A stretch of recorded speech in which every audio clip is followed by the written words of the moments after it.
እና በቃ ሚስቱ ጋር አረጋጋት። እኔም ደግሞ በሱ ምክንያት አስቀየምኳቸው። ፍሬም ሩታም ይቅርታ ጠየቁ። ሰላም ውድ ቤተሰቦች እንዴት ቆያችሁ? ሰላም ቆያችሁ? ከኔ ጋር እግዚአብሔር ይመስገን። እንግዲህ ማን ነበረ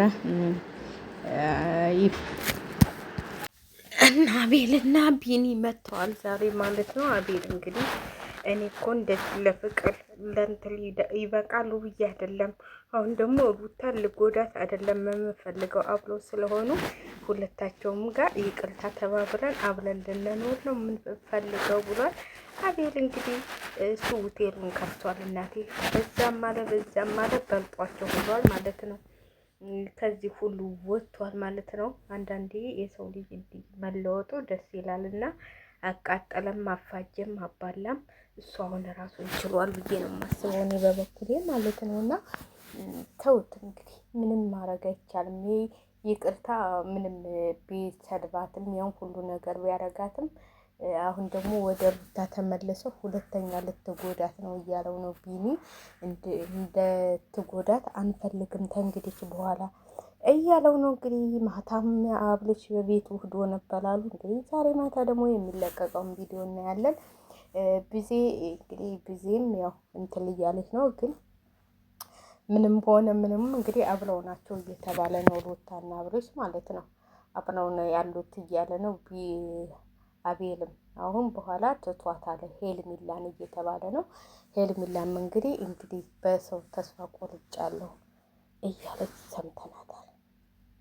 ተስፋ ቆርጫለሁ ሰው ተስፋ ቆርጫለሁ ብላለች። አቤልም እንግዲህ ተስፋ ተተቆለጠበት ምንም ማድረግ አይቻልም ብለን እናስባለን ማለት ነው።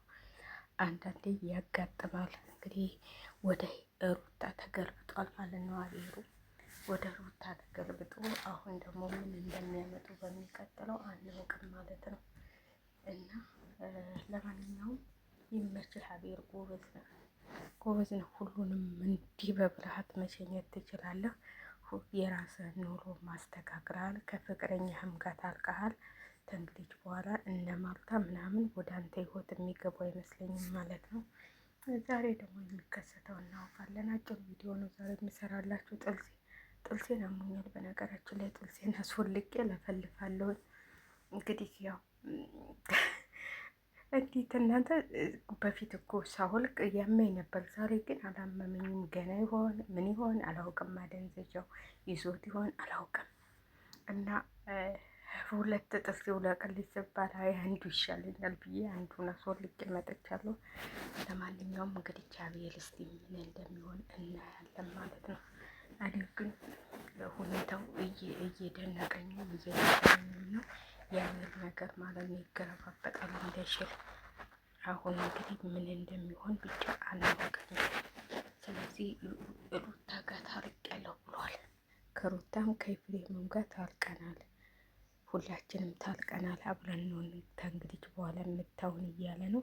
እንግዲህ ቢኒ ደግሞ እያስፈራለው ነው። ታሁን በኋላ ከሩታ በጣገብ እንዳደርስ እያለ እያስፈራለው ነው።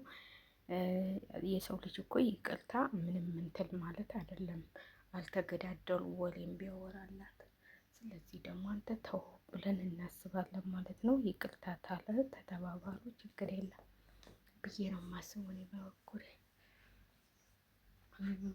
እንደዚህ ነው ማስበው ማለት ነው።